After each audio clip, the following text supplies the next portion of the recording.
Good evening to all of you. आज translation की series video में हम लोग जिस नए टॉपिक का अध्ययन करने वाले हैं वो है use of about to. Use of about to को हम लोग अगर ध्यान से देखें तो ये भी एक तरीके से मॉडल वर्ब के ही रूप में यूज होता है। मॉडल वर्ब के रूप में कैसे? क्योंकि हम लोग पढ़े हैं can, could, may, might, should, ought, must, ये सब मॉडल वर्ब की तरफ प्रयोग किए जाते हैं। तो सबसे पहले हमें मॉडल वर्ब का थोड़ा सा मतलब यहां समझना होगा, ये मॉडल है क्या। जैसे जब टेंस का निर्माण हुआ तो जिन वाक्यों में ता, ते, ती वो प्रेजेंट में चले गए, रहा, रही, रहे कंटिन्यूअस हो गया, चुका, चुकी, चुके परफेक्ट हो गया, और जिसमें रहा, रही, रहे के साथ टाइम का जिक्र था, निश्चित या अनिश्चित, वो परफेक्ट कंटिन्यूअस में माना गया। ता, ते, ती को इंडेफिनिट माना गया। इनके बाद कुछ ऐसे वाक्य बच रहे थे जैसे तुम्हें अपने माता पिता की सेवा करनी चाहिए। अब मेरी बात समझिएगा, जहां चाहिए शब्द आया हिंदी के अकॉर्डिंग, क्योंकि जब व्याकरण का निर्माण हो रहा है तो इस सिचुएशन में जैसे हम लोग चाहिए का भाव देंगे तो इस चाहिए शब्द के लिए जो मॉडल लगना था ये लगना था शुड या मस्ट या आर्ट। जिन वाक्यों का अर्थ सकना से आया, मैं ये काम कर सकता हूं, वहां मॉडल वर्ब के रूप में लगा कैन, कि मतलब जहां सकना जैसा शब्द आएगा वहां कैन लगेगा, जहां चाहिए जैसा शब्द आएगा वहां शुड लगेगा। और ये मॉडल है क्या? मॉडल मतलब कोई नमूना, कोई प्रतिदर्श, कोई प्रतिरूप, सिंबॉलिक, प्रतीकात्मक। जैसे आप देखते हैं कि टीवी पे जो एड्स आते हैं किसी भी चीज के विज्ञापन, तो उसमें कोई एक्टर या एक्ट्रेस जो है वो कोई आर्टिफिशियल ज्वेलरी है या किसी भी ब्रांड का कोई भी ज्वेलरी है वो पहन के उसकी मॉडलिंग करते हैं, उसे शो करते हैं।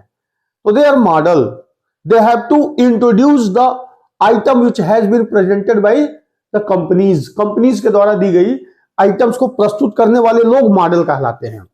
वैसे ही यहां पे हिंदी वाक्य में चाहिए या सकना, वो कर सका, इन सभी शब्दों के लिए हम लोगों ने जिन वर्ब को चुना यही मॉडल कहलाई।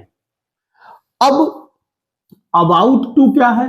अबाउट टू के बारे में कहा जाता है कि जिस वाक्य में वाला, वाली, वाले ऐसा कुछ भी आ जाए, है या था, टेंस तो हम प्रेजेंट और पास्ट के हिसाब से चलेंगे, वहां पे इस पर्टिकुलर टाइप्स ऑफ सेंटेंस के लिए हमें अबाउट टू को यूज करना होता है। जैसे बारिश, बारिश आने वाली है, ध्यान दीजिएगा, आने वाली है, आने वाली है, फ्यूचर की तरफ जाएगा, इसका सेंस आई नहीं है। अगर यह कहे बारिश आ रही है तो कंटिन्यूअस हो गया, बारिश आएगी फ्यूचर हो गया। लेकिन बारिश आने वाली है, यहां पे वाला, वाली, वाले जैसे आपको भाव मिलेगा, इसमें हम लोगों को अबाउट टू के रूप में वर्ब का प्रयोग कर देना है। इसीलिए इसे मॉडल के रूप में मैंने कह दिया कि मॉडल के रूप में ये प्रयोग हो जाएगा। अब प्रश्न ये है कि अगर हम ध्यान से देखें तो अबाउट का जो नेचर है वो प्रीपोजिशन की तरह है। किसकी तरह? प्रीपोजिशन की तरह। और आप जान रहे हैं कि प्रीपोजिशन के बाद जैसे टू लग रहा है तो टू के बाद वर्ब की फर्स्ट फॉर्म ही आएगी इंफिनिटिव के रूप में। किसी भी क्रिया के कोई भी वर्ब है और इसकी फर्स्ट फॉर्म के पहले यदि हम टू लगा दें तो ये बन जाती है इंफिनिटिव। क्या बन जाती है? इंफिनिटिव। और एक बात, इंफिनिटिव होती तो वर्ब है लेकिन ये काम करती है नाउन का, इसीलिए इसे वर्बल नाउन भी कहा जाता है, इसको और जिरंड को, दोनों को। लेकिन जिरंड का अंतर यह है कि वर्ब में आईएनजी होता है। खैर, जिरंड आएगा तो उस पर देखा जाएगा। वर्ब की फर्स्ट फॉर्म के पहले टू लगा तो क्या बन गया? इंफिनिटिव। और एक बात, कोई भी वाक्य जिसमें यदि ना ने नी आ गया तो समझिएगा ट्रांसलेट करते समय कि वह वाक्य सामान्य वाक्य नहीं है, वह नॉन फाइनाइट वर्ब से रिलेटेड है, वह या तो इंफिनिटिव है या जिरंड है। ठीक, इन्फिनेटिव कैसे है? अगर इस वाक्य को हम बनाए तो दो तरीका है इसे बनाने का, मतलब समझने का तरीका दो है। इट, चूंकि मामला यहां बारिश का है, दिन, महीना, मौसम और समय, इन चारों में से किसी का भी जिक्र होगा तो सब्जेक्ट के रूप में इट का प्रयोग होता है। वर्ब देखेंगे तो इज, प्रेजेंट है तो is, it is about to, और अब यहां बारिश का, इसका आप यहां पे प्रयोग कर दिए रेन का, it is about to rain, वाला, वाली, वाले में प्रयोग करना है अबाउट टू का, बारिश आने वाली है, it is about to rain. इसका स्ट्रक्चर है subject verb about to plus verb की फर्स्ट फॉर्म। चूंकि ना ने नी आई है, हालांकि यहां पे ध्यान दीजिएगा आने, इससे कोई भी इसका जिक्र यहां पे कहीं पे भी नहीं हुआ है आने का, लेकिन चूंकि ने लगा हुआ है इसलिए हमें बारिश आना वर्ब, और इसी वर्ब को हम लोगों ने यहां इंफिनिटिव की तरफ प्रयोग किया है। इसमें जो सबसे महत्वपूर्ण है वह जानना यह है कि अगर आप केस ऑफ नाउन पढ़े होंगे तो निश्चित रूप से आप जान लीजिएगा कि इसके 4 प्रकार बताए गए हैं। केस ऑफ नाउन का आसान भाषा में कह सकते हैं application of noun, implement of noun, प्रयोग ऑफ नाउन, नाउन का प्रयोग कहां कहां होता है। सबसे पहले नाउन का प्रयोग होता है कि किसी भी क्रिया का यह वर्ब, किसी भी क्रिया का सब्जेक्ट बनता है। दूसरा है ऑब्जेक्ट टू वर्ब, वाक्य के किसी भी क्रिया का यह ऑब्जेक्ट बनता है, किसी भी क्रिया का सब्जेक्ट बनता है। तीसरा है कॉम्प्लीमेंट टू अ वर्ब, किसी भी क्रिया के अपूर्ण अर्थ को पूरा करता है, पूरक बनता है। और चौथा जो ध्यान से देखना है आपको, ऑब्जेक्ट ऑफ अ प्रीपोजिशन, यही समझना है आपको, ऑब्जेक्ट ऑफ अ प्रीपोजिशन। और सबसे अंतिम है केस इन अपोजिशन। ठीक है, ये 5 वो प्रकार है जहां नाउन प्रयोग होता है। अभी मैंने कहा किसी क्रिया के फर्स्ट फॉर्म के पहले टू लगा देने से वो इंफिनिटिव बन जाता है, और काम किसका करता है? नाउन का। तो जो काम नाउन करेगा वही काम इंफिनिटिव भी करेगा, सीधी सी बात है। अब कह रहा है कि ऑब्जेक्ट ऑफ अ प्रीपोजिशन, ये चौथा एप्लीकेशन देखिएगा नाउन का। ऐसे समझिए किसी भी वाक्य में आए हुए प्रीपोजिशन का जो ऑब्जेक्ट होगा, प्रीपोजिशन के बाद का जो स्थान होगा वो हमेशा नाउन का होगा। अगर हम कहें कि I am talking about Neha, समझिए प्रीपोजिशन के रूप में अबाउट का प्रयोग हो गया, तो इस प्रीपोजिशन के बाद का जो स्थान है वो किसका है? नेहा क्या है? नाउन है। चूंकि object of a preposition, noun का काम क्या है कि किसी भी प्रीपोजिशन के बाद का स्थान नाउन का होगा। तो यहां अबाउट के बाद क्या आ गया? नेहा, नाउन आ गया। अब वही प्रश्न है कि अगर नेहा नाउन है तो वर्ब की फर्स्ट फॉर्म के पहले टू लगाने से इंफिनिटिव बनता है। It is about to rain, ध्यान दीजिएगा यहां टू रेन, रेन के पहले टू लगा, वर्ब के फर्स्ट फॉर्म के पहले टू लगा तो क्या बन जाएगा? इंफिनिटिव। और अगर यहां अबाउट प्रीपोजिशन है तो यहां ये क्या कर रहा है? और इसके बाद का जो स्थान है वो क्या है? नाउन का है। खैर, ऑब्जेक्ट ऑफ अ प्रीपोजिशन से रिलेटेड जैसे हम लोग इस टॉपिक के ऊपर बात करेंगे, सबसे पहला जिस वाक्य में वाला, वाली, वाले आएंगे इसे तो हम कह देंगे कि यहां पे अबाउट टू का प्रयोग होना है मॉडल के रूप में। एकदम रट लीजिए, इसका कोई लॉजिक नहीं है। वाला, वाली का मतलब अबाउट नहीं है, अर्थ के हिसाब से नहीं जाएंगे आप इसमें। लेकिन हाँ, जैसे हम शुड लगाते हैं, जैसे कुड लगाते हैं, जैसे कैन लगाते हैं, वैसे अबाउट टू लगाते हैं। अब लॉजिक ये है कि अबाउट टू को जैसे हम लोग यहां पे शुरू करेंगे बताना, तो आपको ये भी जानना चाहिए कि ऑब्जेक्ट ऑफ ए प्रीपोजिशन का एक एप्लीकेशन होता है, वो इसी के अकॉर्डिंग यहां चल रहा है, कुछ नया नहीं है। हाँ, यहां इस वाक्य को जैसे आप देखेंगे कि बारिश होने वाली है या प्रधानमंत्री जी आने वाले हैं, तो इसमें एक महत्वपूर्ण चीज ये होती है कि यहां पे वाक्य को देखने के बाद आपको यही लगता है कि यह कार्य फ्यूचर में होने वाला है। अगर हम कहें कि प्रधानमंत्री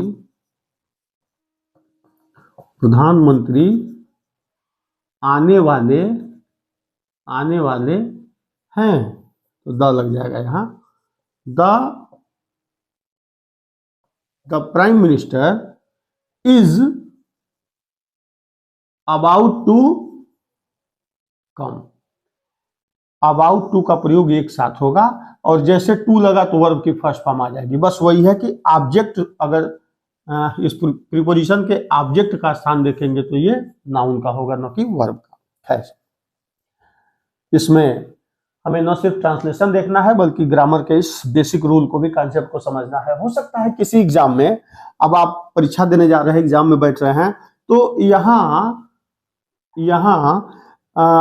the PM is about to, और इसको 4 भाग में बांट दे, ए बी सी और डी, और इसका पार्ट्स ऑफ स्पीच पूछ ले, ये कौन सा पार्ट्स ऑफ स्पीच है, नाउन है कि वर्ब है। तो यहाँ वर्ब के रूप में भले ही है, लेकिन क्रिया के फर्स्ट फॉर्म के पहले टू जब लग गया तो हम इसे नाउन के साथ जाएंगे, तभी हमारा ऑप्शन सही होगा, अदरवाइज गलत हो जाएगा।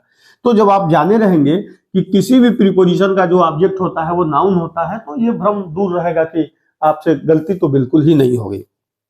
अगर इसी को अन्य एक दूसरे एग्जाम्पल के माध्यम से देखें, हाँ चलिए एक एग्जाम्पल याद आ गया संयोग से, थोड़ा बड़ा है लेकिन आपको इसमें समझने को मिल जाएगा। एक गाना था हम लोग के जमाने में, क्या तुम्हें पता है ए गुलशन, ए गुलशन मेरे दिलवर आने वाले हैं, देखिएगा आने वाले हैं। क्या तुम्हें पता है ए गुलशन मेरे दिलवर आने वाले हैं। अगली लाइन थी इसकी, कलियां ना बिछाना राहों में हम दिल को बिछाने वाले हैं। ओके, बिछाने वाले हैं। आइए 2 सेंटेंस आ गया आपके सामने, मेरे दिलवर आने वाले हैं। तो यहां कुछ नहीं करना है, क्या तुम्हें पता है गुलशन, गुलशन को यहां नेचर कर लेंगे, ठीक ना। तो डू यू नो इंट्रोगेटिव में है ना, do you know, O nature and capital हो जाएगा, क्वेश्चन मार्क यहां पे भी रहेगा। मेरे दिलवर आने वाले, दिलवर मतलब कौन, बिलव्ड, लवर, जिसे भी आप कहना चाहो आप यहां कह सकते हो। माई बिलव्ड प्रेमिका इज अबाउट टू कम, क्या प्रॉब्लम है। Do you know, O nature यहां तक का, क्या तुम्हें पता है, आप हमेशा बोलते हैं कि क्या आप जानते हैं, डू यू नो। ए गुलशन, ओ नेचर, ओ है एड्रेस करके संबोधन है, फिर क्वेश्चन मार्क। मेरे दिलवर आने वाले हैं, दिलवर मतलब लवर, आपका प्रेमी या आपकी प्रेमिका। तो my beloved is about to come. अब इंपरेटिव सेंटेंस आ गया, कलियां ना बिछाना राहों में, ठीक ना। डू नॉट ले मतलब बिछाना, डू नॉट ले बर्ड्स इन हर वे। क्यों भाई, हम दिल को बिछाने वाले हैं, मतलब आई एम अबाउट टू ले माई हर्ट इन हर वे, क्या प्रॉब्लम है, इन हर वे। खैर ये एग्जाम्पल है, ये हम लोग के जमाने का एक गीत है, अचानक से याद आ गया है, चूंकि वाला वाली वाले से रिलेटेड था। बेसिक चीज इसमें यही है कि ऐसा वाक्य जब भी आपको मिले तो डिटरमाइंड हो जाइएगा कि एक मॉडल के रूप में आप इसका प्रयोग करने जा रहे हैं, या रट लीजिए इस कॉन्सेप्ट को कि जहां वाला वाली वाले आए अबाउट टू का प्रयोग करना है। जहां तक मेरी समझ में आ रहा था, मुझे लगा कि इस अबाउट के बाद जो टू के बाद वर्ब की फर्स्ट फॉर्म यहां आ रही है, इसको भी एक्सप्लेन कर दिया जाए। क्यों, क्योंकि नाउन के एप्लीकेशन को जब हम लोग पढ़ेंगे तो वो 5 जिन तरीकों से प्रयोग होता है, उसमें ऑब्जेक्ट ऑफ ए प्रीपोजिशन का जो मामला है 4th नंबर का, उसके हिसाब से जैसे ही इस अबाउट के बाद टू आएगा, वर्ब की फर्स्ट फॉर्म आएगी, मतलब अब ये वर्ब न होके ये काम करेगा नाउन का। और यही वजह है कि यहाँ पे इस ट्रांसलेशन के पोर्शन को यहाँ पे रखना पड़ा है। मुझे लग रहा है कि अगर इसमें किसी भी रूप में अगर पास्ट टेंस का जिक्र हो जाए तो आप वहां वाज वर्क कर देंगे, बाकी सब कुछ वही रहना है। जैसे एक एग्जांपल देख सकते हैं, आपकी पिताजी कल गोरखपुर जाने वाले थे। Father was about to go to Gorakhpur. अब देखिएगा यहाँ फ्यूचर के अलावा आप कल कर दिए हैं और थे से रिलेटेड आ गया तो स्टडी कर देंगे। वाला वाली के साथ, हालांकि जब है में रहेगा तो फ्यूचर की तरफ इंडिकेट करेगा, लेकिन था है ऑलरेडी पास्ट है, पास्ट के लिए स्टडी का प्रयोग कर देंगे। जैसे सब्जेक्ट के बाद तुरंत आपको वर्ब लिखनी है, और कौन सी वर्ब, जिसे आप मेन वर्ब कह सकते हो। क्यों? जैसे कोई भी ट्रांसलेशन उठाना इसके बाद, जहां भी ना ने नी आ गया, समझ जाना कि वह वाक्य एक स्पेशल टाइप ऑफ सेंटेंस हो जाएगा, क्योंकि उसमें नॉन फाइनाइट वर्ब का होना आवश्यक है। और अगर ध्यान से देखा जाए तो इस वाक्य को बनाते समय एक बात और देखिएगा, यहां पे एक वर्ब आ गया और अबाउट टू के बाद गो भी वर्ब है, ये भी वर्ब है, ये भी वर्ब है। अगर हम यहाँ पे एक वाक्य में दो वर्ब देखें और पहली वर्ब फाइनाइट हो, दूसरी वर्ब नॉन फाइनाइट वर्ब हो, जो कि ये है टू गो इंफिनिटिव, तो यह वाक्य सिंपल या साधारण वाक्य कहलाता है, सिंपल वाक्य कहलाता है। फाइनाइट वर्ब के साथ यदि नॉन फाइनाइट वर्ब आ रही है, इंफिनिटिव आ रही है, पार्टिसिपल आ रही है, जीरंड आ रही है, तो समझिएगा कि वाक्य सिंपल है। एक एडिशनल इंफॉर्मेशन है, आप इसे आगे जरूर कभी ना कभी पढ़ेंगे। तो मुझे लगता है कि आज के इस वीडियो में बस इतना ही। अगले वीडियो में हम लोग किस नई टॉपिक के साथ आएंगे। बहुत बहुत धन्यवाद।